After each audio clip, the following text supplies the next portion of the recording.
Paul Atreides unites with Chani and the Fremen while seeking revenge against the conspirators who destroyed his family. Facing a choice between the love of his life and the fate of the universe, he must prevent a terrible future only he can foresee. Today, I will show you the recap of the movie called Dune Part 2, released in 2024. The film starts as Princess Irulan Corrino, daughter of Emperor Shaddam IV, journals the recent account of the attack on House Atreides by the Harkonnens. She notes that Duke Leto Atreides was viewed by the Emperor as a son, which confuses her as to why her father would order the decimation of the Atreides bloodline, though she believes not all of them are truly gone. Irulan then wonders what the fall of House Atreides means for Arrakis. Shortly after joining the Fremen in their trek across the desert to Siege Tabr, Paul Atreides and his pregnant mother, Lady Jessica, hide with the warriors as Harkonnen scouts are stalking them. Stilgar leads his troops to evade them before using their own weapons to bring the scouts down. After the scouts are all dead, the Fremen leave their bodies as food for Shai-Hulud. Upon arriving at the Siege, Paul and Jessica are met with scorn by the other Fremen, with some seeing them as spies, while others are angry with Paul for killing Jamis. Stilgar speaks before a council to convince them that they must be helped, and that they can also help the Fremen. Stilgar privately speaks to Jessica, informing her that their reverend mother is dying, and he requests that Jessica take her place. She joins other Bene Gesserit along with the Reverend Mother Ramallo, where Jessica is told to drink the water of life, which is a poisonous substance lethal to males. Jessica drinks it and begins convulsing, and the other Bene Gesserit start to grow fearful after realizing too late that Jessica is pregnant. After a little while, Jessica overcomes the poison and inherits the memories of her ancestors, while her daughter also starts to communicate with her.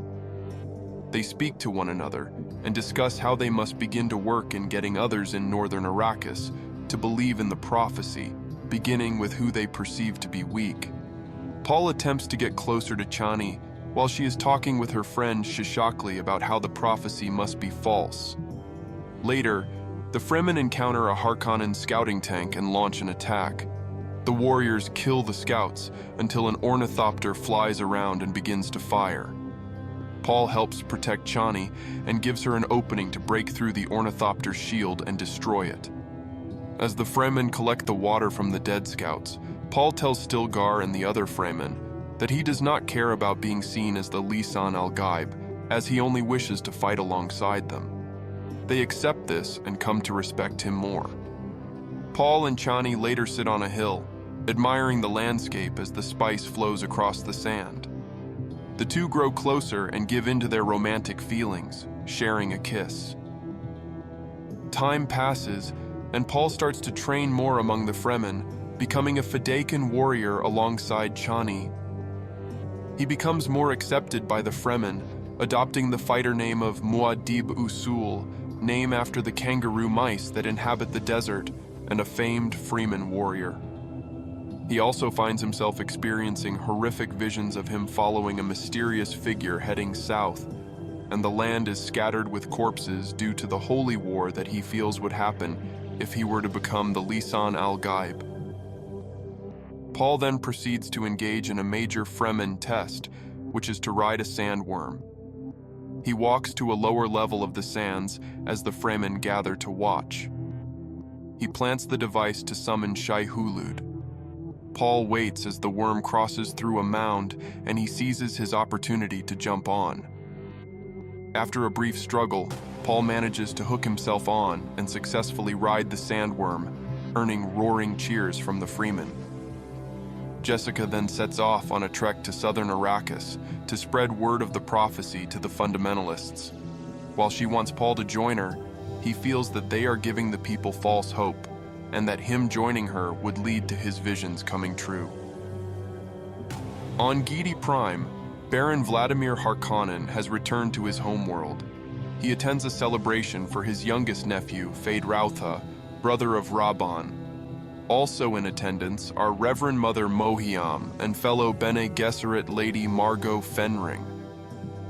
They all gather along with a massive crowd to watch as Feyd enters a tournament where he is put up against 3 followers of House Atreides. 2 of them are drugged, which makes it easy for Feyd to kill them, but the third is lucid and puts up a fight against the young Harkonnen before he kills the man with his blade. Feyd expresses anger toward the Baron for this knowledge, but he later has Feyd succeed him as ruler of Arrakis, since Rabban has been failing with keeping up spice production and keeping the Fremen in line. Mohiam and Margot discuss the possibility of Paul still being alive, as many tales of Muad'Dib are spreading across Arrakis. Margot finds Feyd Rautha and gets him alone.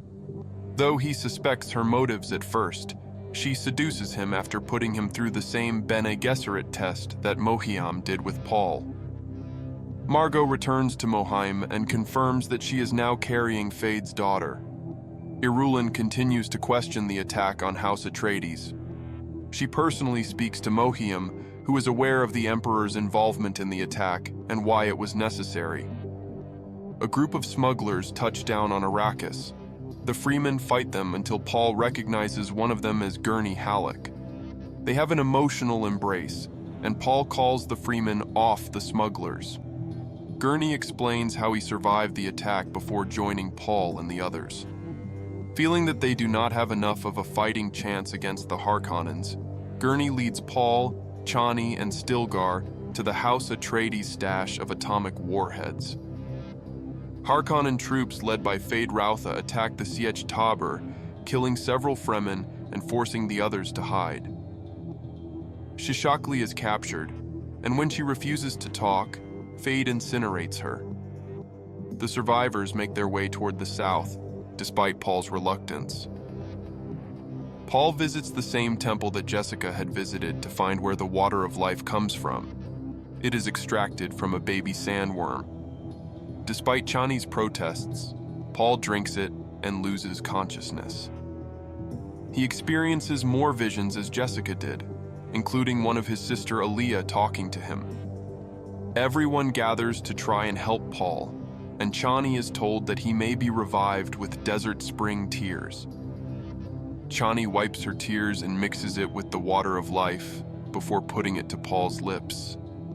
He awakens and speaks to Jessica privately. He reveals that he has learned that she is the Baron's daughter, which makes them both Harkonnens, and not even Jessica previously knew. This now makes Paul the Kwisatz Haderach, the male with the same capabilities as the Bene Gesserit who have drank the water of life.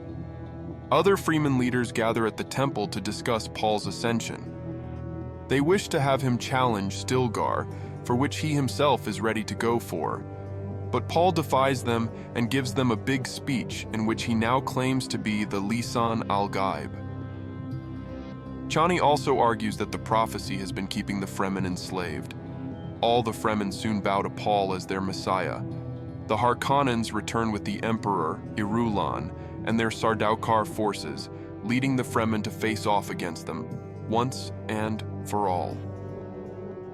The Emperor confronts the Harkonnens and has the Baron's suspensor belts severed to cause him to fall and render him immobile. Paul then has the warheads be launched to breach Arakin's defenses. The Fremen warriors then ride the sandworms to mow down a good chunk of the army. The Baron makes one last desperate crawl toward the Emperor's throne, but Paul approaches him and addresses him as his grandfather once, shocking the Baron before Paul sticks a knife in his neck, killing him. Outside, the surviving Sardaukar begin to flee, but Gurney catches up to Rabban for a rematch. They briefly duel until Gurney jams his blade into Rabban's chest. Paul prepares to confront the Emperor in retaliation for his hand in his father's death. He threatens to destroy the spice supply unless the Emperor surrenders and allows Paul to take Irulan's hand in marriage, something that visibly hurts Chani. The Emperor calls upon Feyd Rautha to be his champion. Paul and Feyd engage in an intense duel, with Feyd managing to pierce Paul in the side, but Paul ultimately gains the upper hand and fatally stabs Fade in the chest. He tells Paul that he fought well before collapsing dead.